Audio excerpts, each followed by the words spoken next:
عرب کی جلتی ہوئی زمین، دور تک پھیلا ہوا صحرا اور فضا میں گونجتی ہوئی تلواروں کی آواز۔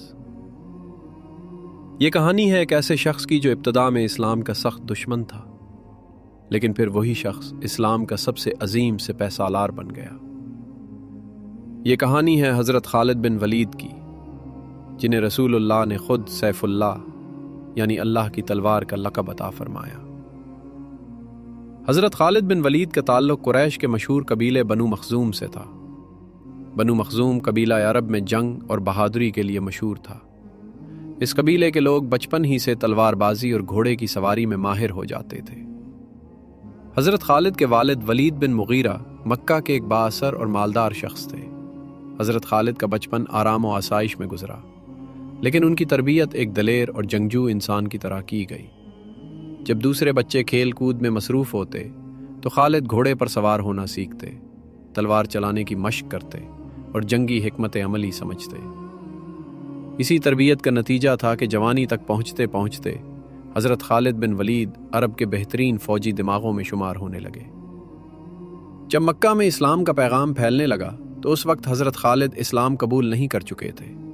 وہ اسلام کو اپنے قبیلے اور روایات کے خلاف سمجھتے تھے، اسی لیے انہوں نے اسلام کے خلاف ہونے والی جنگوں میں حصہ لیا۔ غزوہ احد ان کی زندگی کا ایک اہم موڑ ثابت ہوا۔ اس جنگ میں حضرت خالد نے گھڑ سواروں کے ایک دستے کی قیادت کی۔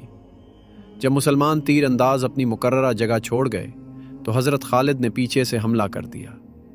یہ حملہ ایک اعلیٰ درجے کی فوجی حکمت عملی تھی، جس سے وقتی طور پر جنگ کا رخ بدل گیا۔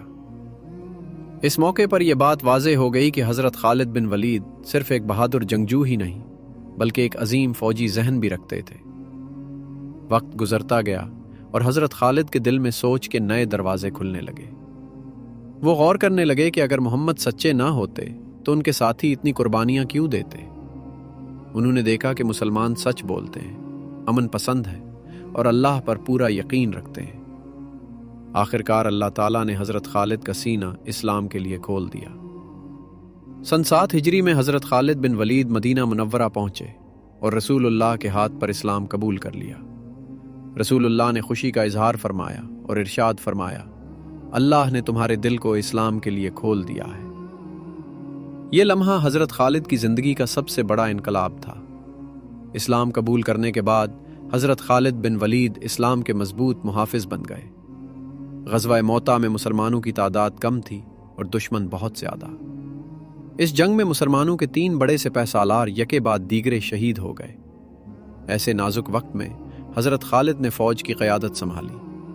انہوں نے رات کے وقت فوج کی صفیں تبدیل کر دی اور صبح دشمن کو یوں محسوس ہوا جیسے مسلمانوں کو نئی کمک مل گئی ہو۔ اس حکمت عملی کے ذریعے حضرت خالد نے مسلمان فوج کو تباہی سے بچا لیا۔ جب رسول اللہ کو اس جنگ کی خبر پہنچی تو آپ نے فرمایا، خالد اللہ کی تلواروں میں سے ایک تلوار ہے۔ اسی دن سے حضرت خالد بن ولید سیف اللہ کہلانے لگے۔ جب فتح مکہ کا دن آیا تو حضرت خالد بن ولید رسول اللہ کے ساتھ تھے۔ وہی مکہ جہاں کبھی اسلام کے خلاف تلوار اٹھائی گئی تھی، آج وہی شہر امن اور رحمت کے ساتھ اسلام کے زیر سایہ آ گیا۔ یہ منظر حضرت خالد کے لیے سچی توبہ اور مکمل تبدیلی کی علامت تھا۔ رسول اللہ کی وفات کے بعد بھی حضرت خالد اسلام کی حفاظت میں سرگرم رہے۔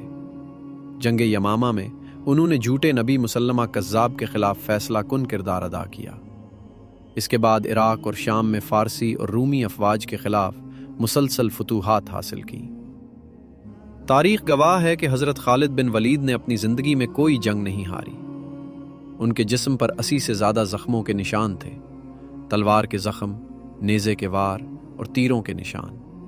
حضرت عمر کے دور خلافت میں حضرت خالد کو سپہ سالار کے عہدے سے ہٹا دیا گیا، لیکن انہوں نے کبھی شکوہ نہیں کیا۔ انہوں نے فرمایا، میں اللہ کے لیے لڑتا ہوں، عہدے کے لیے نہیں۔ یہ الفاظ ان کے اخلاص اور ایمان کی واضح دلیل ہے۔ حضرت خالد بن ولید ہمیشہ شہادت کی دعا کرتے رہے، لیکن اللہ تعالیٰ کو کچھ اور ہی منظور تھا۔ تمام عمر جنگ کے میدان میں گزارنے کے بعد 22 ہجری میں شام کے شہر ہمس میں آپ کا انتقال ہوا۔ وفات کے وقت انہوں نے فرمایا، میرا جسم زخموں سے بھرا ہوا ہے، مگر میں بستر پر وفات پا رہا ہوں۔ حضرت خالد بن ولید صرف ایک عظیم سپہ سالار نہیں تھے، بلکہ ایمان، اخلاص، قربانی اور سچی توبہ کی زندہ مثال تھے۔ آج بھی جب بہادری کا ذکر ہوتا ہے، جب فوجی حکمت عملی کی بات آتی ہے، تو سیف اللہ کا نام عزت اور فخر کے ساتھ لیا جاتا ہے۔